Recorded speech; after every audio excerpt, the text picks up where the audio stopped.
न्याय चक्र में आपका स्वागत है। मैं हूं मुस्कान सिंह। आप देख रहे हैं पब्लिक शक्ति समाचार इंडिया न्यूज नेटवर्किंग। न्याय चक्र एनसीटीवी के सीईओ की माताजी के निधन से दुखद माहौल। संविधान दिवस पर कई लोगों ने उड़ाई धज्जियां। धूमधाम से मना 26 नवंबर। नगर निगम निकाय चुनाव वार्ड आरक्षण की धज्जियां उड़ी। सूची जारी। अनापत्ति के बाद जारी होगी चुनाव अधिसूचना। धूमधाम से मना डॉक्टर अंबेडकर शोक दिवस। 4 लड़कियों ने किया लड़के का अपहरण, बनाए संबंध। पब्लिक शक्ति इंडिया न्यूज़ नेटवर्क के न्याय चक्र एनसीटीवी के सभी सहयोगियों, विज्ञापन दाताओं, सुधीजनों, व्यूअरों तथा समस्त मीडिया कर्मियों को सादर धन्यवाद देते हुए आपका हार्दिक स्वागत करते हैं तथा कष्ट के लिए क्षमा प्रार्थी इसलिए कि लंबे समय बाद आपके बीच हूँ। चूँकि नवंबर माह में न्याय चक्र एनसीटीवी के संपादकीय चेयरमैन की वयोवृद्ध लगभग 75 वर्षीय माता जी का निधन होने के कारण हम आपको समय नहीं दे पाए, जिसका हमें खेद है। इससे पूर्व उनके पिताजी का 31 अक्टूबर 2017 को निधन हो गया था। सामाजिक रीति रिवाजों की व्यस्तता के चलते किसी भी प्रकार की खबर विश्लेषण पब्लिश नहीं किया जा सका। उक्त दिनों में पुष्पांजलि कार्यक्रम, शांति भोज आदि कार्यक्रमों का आयोजन हुआ, जिससे विभिन्न सामाजिक संगठनों के प्रतिनिधियों ने भाग लिया। आप सभी ने उक्त लगभग 1 माह धैर्य बनाए रखा। हम सभी को साधुवाद प्रदान करते हैं कि आप अब हमारे चैनल न्याय चक्र एनसीटीवी को अपना कीमती समय देते हुए लाइक एवं सब्सक्राइब करते रहें, जिससे नित्य नए वीडियो का नोटिफिकेशन आप तक पहुंच सके। अब खबरें विस्तार से। शिक्षा के पावन मंदिर शायद अब बच्चों के भविष्य पर खतरा बनता जा रहा है। वहीं पर उनके भविष्य को लेकर भी चिंताजनक तथ्य सामने आने आरंभ हो गए हैं। इस संबंध में एक बड़ी खबर उत्तराखंड के जनपद उधम सिंह नगर से सामने आई है, जिसका वीडियो देखकर आप खुद दांतों तले उंगलियां रखकर सोचने को मजबूर हो जाएंगे। बात दरअसल यह है कि जनपद उधम सिंह नगर के केलाखेड़ा बरवाला में एक स्कूल, जिसका नाम MGM पब्लिक स्कूल है, जो 2 टीचरों के सहारे गन्ने के खेतों के बीच संचालित है, जिसमें ना कोई 4 दीवारी, ना गेट, ना पानी की कोई व्यवस्था।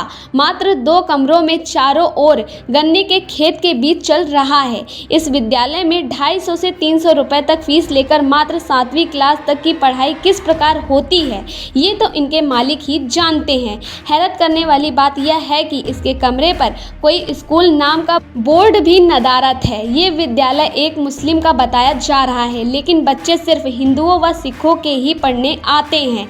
ऐसे में शंका व्यक्त की जा रही है कि कहीं शिक्षा ग्रहण कर रहे बच्चों के नाम मुस्लिम वर्ग के रखकर मदरसा बनाने की योजना तो नहीं। ये रिपोर्ट थी उधम सिंह नगर की रिपोर्टर रेणु शर्मा की। बच्चों को पढ़ाने में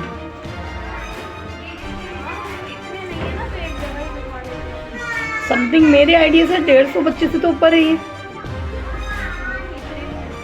हाँ? पर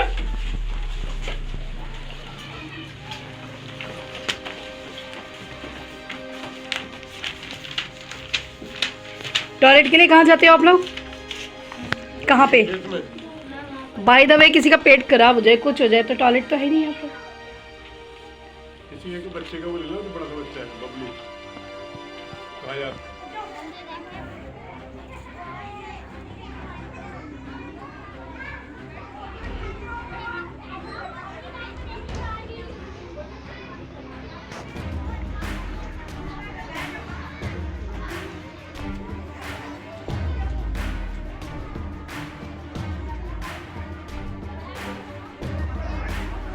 धूमधाम से मनाया गया संविधान दिवस। इस बार लगभग प्रत्येक प्रदेश जनपदों में निजी व सरकारी समितियों ने बढ़ चढ़कर हिस्सा लिया।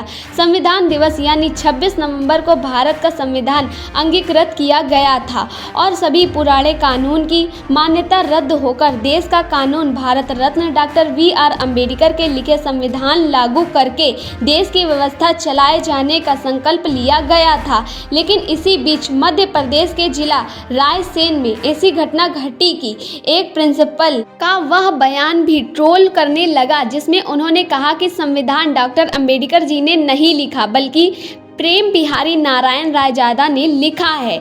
इसका वीडियो जैसे ही ट्रोल हुआ, सोशल मीडिया पर धमाचौकड़ी शुरू हो गई। लोग गुस्से के साथ निंदा करने लगे। देखिए ये वीडियो क्लिप। मध्य प्रदेश के जनपद रायसेन के बाड़ी स्थित जवाहर नवोदय विद्यालय में 26 नवंबर अर्थात संविधान दिवस पर छात्रों अध्यापकों को संबोधित करते हुए जितेंद्र मिश्र कह रहे हैं कि संविधान रायजादा ने लिखा, जो पद के रूप में सबसे ऊपर प्रतिष्ठित हो और फिर उसका पालन करना अपने आप में एक अनूठी मिसाल रही है। आप देखें, भारत का संविधान गढ़ने के लिए, रचने के लिए बहुत सारी लड़ाइयाँ लड़ी गई कि हम अपना कानून लागू करें। अपना कानून मतलब अपने द्वारा बनाया गया जो भारतीयों को पसंद हो, क्योंकि भारत के जो जनप्रतिनिधि हैं, जैसे आप मेस कमेटी मीटिंग में बैठते हैं तो बताते हैं कि नाश्ते में ये बनेगा, लंच में ये बनेगा, काफ़ी चीज़ें डिसाइड करते हैं, फेरबदल करते हैं अकॉर्डिंग टू बजट। वैसे ही देश में भी बहुत सारी चीज़ें यहाँ की लोक रीतियों, लोगों के अनुसार कि ये चीज़ हो सकता है, ये नहीं हो सकता है, उसको बनाकर शामिल किया गया। संविधान सभा बनाई गई, इलेक्शन हुए, उसके लोग चुने गए और उसके अध्यक्ष के रूप में पहले डॉक्टर सच्चिदानंद सिन्हा 6 दिसंबर को अपॉइंट हुए। जो फ्रांसीसी परंपरा रही है कि किसी भी सदन के जो है सबसे वरिष्ठ व्यक्ति को अध्यक्ष बनाया जाता है, उसको हमने फॉलो किया और उनको अध्यक्ष बनाया, अस्थायी अध्यक्ष। और 9 दिसंबर 1946 को हमने डॉक्टर राजेंद्र प्रसाद जी को इसका अस्थायी अध्यक्ष नियुक्त किया। भारत के संविधान को गढ़ने वाले बहुत सारे लोग विभिन्न देशों का दौरा करते रहे। उन्होंने वहाँ के संविधान का अध्ययन किया। जिन संविधानों का अध्ययन किया गया, प्रमुख देशों में अगर देखें तो जापान, रशिया, आयरलैंड, ब्रिटेन, संयुक्त राज्य अमेरिका, कनाडा, ऐसे बहुत अच्छे अच्छे देश, जर्मनी जैसे देश शामिल रहे, जिनमें विकसित भी थे, विकासशील भी थे, और उनको पढ़कर उनकी परिस्थितियों को अपने यहाँ से मेल खाते हुए शामिल करने का व्यवस्था की गई। उन पर चर्चाएँ हुई और चर्चा होने के उपरांत फाइनली 26 नवंबर 1949 के दिन संविधान को फाइनली साइन किया गया। आप जानते हैं भारत का संविधान किसने लिखा है? बहुत लोगों की भ्रांति है, बहुत लोगों को। डॉक्टर भीमराव अम्बेडकर ने संविधान का एक लाइन भी नहीं लिखा है। डॉक्टर बाबा साहब भीमराव अम्बेडकर जी ने संविधान की एक लाइन भी नहीं लिखी है। संविधान को लिखा है प्रेम बिहारी नारायण रायजादा ने। किसने लिखा है? इटालियन राइटिंग की महारत हासिल किए हुए बिहार के हमारे लाल थे, जिन्होंने, इनकी हैंडराइटिंग बहुत ही उत्कृष्ट थी, बहुत अच्छी हैंडराइटिंग थी, और उनके हाथ से लिखी हुई है किताब संविधान की। किसने लिखा है? तो आपने सुना कि ये प्रधानाचार्य क्या कह रहा है, आखिर इसकी मानसिकता क्या दर्शाना चाहती है। संविधान दिवस पर इस तरह भारत के प्रथम कानून मंत्री डॉक्टर अंबेडकर का अपमान शर्मनाक व इतिहास को बदलने की भावना से किया जा रहा है। ज्यों ही ये वीडियो वायरल हुआ तो डॉक्टर अंबेडकर के अनुयायियों एवं कुछ सामाजिक संगठनों ने विरोध स्वरूप निंदा करने में लग गए तथा ऐसे टीचर पर कार्यवाही की बात कही जाने लगी। तब प्रशासन की नींद खुली और उस टीचर ने माफी मांगते हुए अपना एक वीडियो सोशल मीडिया पर जारी किया। देखिए वह टीचर पहले और अब में किस प्रकार माफी की भीख मांग रहा है। नमस्कार, मैं प्राचार्य जवाहर नवोदय विद्यालय बाड़ी रायसेन। 26 नवंबर 2022 को विद्यालय में संविधान दिवस के अवसर पर बच्चों को मेरे द्वारा जो भाषण दिया गया, उसमें संविधान का निर्माता डॉक्टर भीमराव अम्बेडकर जी को ही बताया गया है। बाबा साहब ने ही संविधान को पूरी तरह से बनाया था। संविधान की प्रारूप समिति के सदस्यों के साथ उन्होंने ही संविधान को पूरा लिखा था, जिसकी प्रतिलिपि करने का तात्पर्य था कि उसे रायजादा जी ने किया था। मेरी इस बात से सभी को बहुत ठेस पहुंची है, ऐसा मुझे लग रहा है। इसके लिए मैं दिल से माफ़ी मांगता हूं, क्योंकि मेरा यह आशा नहीं था। बाबा भीमराव अम्बेडकर भारत के अनमोल रत्न हैं और वो हम सबके दिलों में हमेशा एक आदर्श की तरह रहेंगे। मैं विद्यालय का समस्त छात्रगण कर्मचारीगण उनका दिल से सम्मान करते हैं तथा उनकी सम्मान में किसी प्रकार की अशोभनीय बात नहीं कह सकते हैं। भाषण में मेरे द्वारा लिखने से जो तात्पर्य किया गया है वह उसकी हैंडराइटिंग के विषय में है, जिसकी जानकारी बच्चों को दी गई थी उसको गलत तरीके से ना लिया जाए। मैं हार्दिक इस पर क्षमा मांगता हूँ। वरिष्ठ पत्रकार एनडीटीवी के मजबूत स्तंभ रवीश कुमार ने इस्तीफा देते हुए कहा कि ये सफ़र यहीं तक था, याद रहे चैनल खरीदकर तुम रवीश कुमार को नहीं खरीद सकते। केंद्र सरकार ने 1ली से 8वीं तक स्कॉलरशिप बंद की। स्कूलों में पढ़ रहे SC ST व पिछड़े वर्ग के 1 से 8वीं तक छात्रों की छात्रवृत्ति बंद कर दी। केंद्र सरकार के जारी आदेशों में शिक्षा का अधिकार अधिनियम 2009 प्रत्येक बच्चों को मुफ्त व अनिवार्य शिक्षा यानी कक्षा 1 से 8 तक प्रदान करना सरकार के लिए अनिवार्य है। इस विषय पर कांग्रेस नेता व राज्यसभा सदस्य रणदीप सिंह सुरजेवाला ने फैसले पर सवाल उठाते हुए कहा, इससे गरीब बच्चों की शिक्षा का अधिकार खत्म कर उन्हें अशिक्षित करने की पहल की जा रही है, जो निंदनीय है। नगर निकाय वार्डों की आरक्षण सूची जारी, अगले सप्ताह हो सकती है नगर निगम चुनाव की घोषणा। नगर निगम निकाय चुनाव में आरक्षण की अधिसूचना जारी। 48 जिलों में आरक्षण सूची जारी करते हुए नगर विकास विभाग ने आरक्षण पर आपत्तियां मांगी गई। इसके निस्तारण के बाद अंतिम सूची जारी की जाएगी। अभी तक राजधानी लखनऊ में जो आरक्षण सूची जारी की है उनमें संवैधानिक आरक्षण की अनदेखी करते हुए जारी कर दी गई। आपको बता दें कि लखनऊ नगर निगम में 110 वार्ड हैं।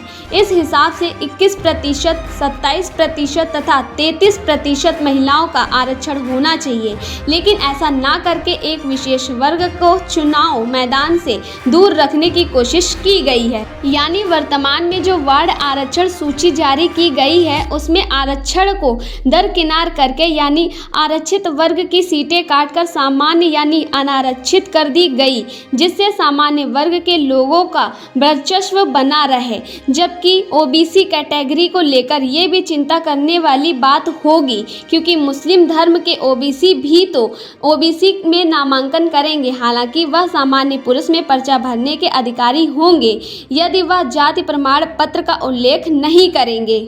आरक्षण सूची पर पैनी नज़र डालें तो वर्तमान समय में 50 सीटें सामान्य वर्ग में, महिला के हक में 25 सीटें तथा आरक्षित वर्ग में अनुसूचित जाति 9 व महिला आरक्षित 5, कुल महिला पुरुष 14 सीटें SC वर्ग के आरक्षित हैं तथा पिछड़े वर्ग में पुरुष 14 तथा महिला 7, कुल 21 सीटें ओबीसी के लिए आरक्षित की गई। जबकि लखनऊ में कुल 110 वार्ड हैं, यानी आरक्षण सीमा काटकर सामान्य सीटों की वृद्धि की गई, जो अपने आप में अनूठी कारगुजारियां सामने आई हैं, जो संवैधानिक नहीं। लड़कियों ने एक युवक का किया किडनैप, बनाया संबंध। ये अजीब घटना आई है चंडीगढ़ से, जहां 4 लड़कियों ने एक नवयुवक को बंधक बना लिया और रात भर उससे शारीरिक संबंध बनाने की घटना सामने आई है। ऐसा पहली बार हुआ है जब कई लड़कियां मिलकर एक भोले भाले मजदूर को ही अपना निवाला बना डाला, जबकि इससे पहले तो युवकों द्वारा किसी लड़की का अपहरण कर रेप की घटना सामने आया जाया करती हैं। आपको बता दें कि पंजाब के जालधर की एक चमड़े की फैक्ट्री में काम करने वाले शख्स ने यह दावा किया है कि 4 लड़कियों ने उसे किडनैप करने के बाद रात भर उसके साथ जबरन शारीरिक संबंध बनाए। पीड़ित शख्स ने इस मामले की कोई पुलिस में शिकायत तो नहीं की, जबकि सूत्रों के अनुसार फिर भी राज्य का खुफिया विभाग घटना की छानबीन करने में लगा हुआ है। जबकि पीड़ित ने मीडिया को इसकी जानकारी ज़रूर दी, जिसका वीडियो क्लिप अब सोशल मीडिया और कई वेबसाइट पर ट्रेंड हुआ। पीड़ित ने घटना का खुलासा करते हुए बताया कि जब वह कारखाने से अपने घर वापस लौट रहा था तो पीछे से एक कार उसके पास आकर रुकी। उसमें 4 लड़कियां सवार थी और उनसे पता पूछने के लिए उन्हें चिट्ठी दी। जब वह चिट पढ़ने लगा तभी उसकी आंखों में कुछ डाल दिया, जिससे उसे दिखना बंद हो गया। इसके बाद लड़कियों ने उसके हाथ बांध दिए और आंखों पर पट्टी भी। शख्स ने बताया कि उसे एक सुनसान और अज्ञात अज्ञात स्थान पर ले गईं। उसके बाद उसे शराब और नशीला पदार्थ दिया गया। फिर चारों ने बारी बारी से उसके साथ शारीरिक संबंध बनाए और तड़के लगभग 3 बजे चारों लड़कियां उन्हें वापस लेदर कॉम्प्लेक्स में छोड़ गई। हालांकि घटना नवंबर की है। पीड़ित के अनुसार लड़कियों की उम्र करीब 22-23 साल के बीच थी तथा अच्छे घराने से ताल्लुक था, चूंकि वे अंग्रेजी में बात कर रही थी। पीड़ित ने जब शिकायत दर्ज न कराए जाने पर उसने बताया परिवार वालों ने मना किया था और किसी समस्या में नहीं पड़ना चाहते थे। इस पर आपकी क्या राय है? अपने सुझाव में कमेंट बॉक्स में देना ना भूलें। तब तक के लिए देखते रहें न्याय चक्र NCTV। धन्यवाद।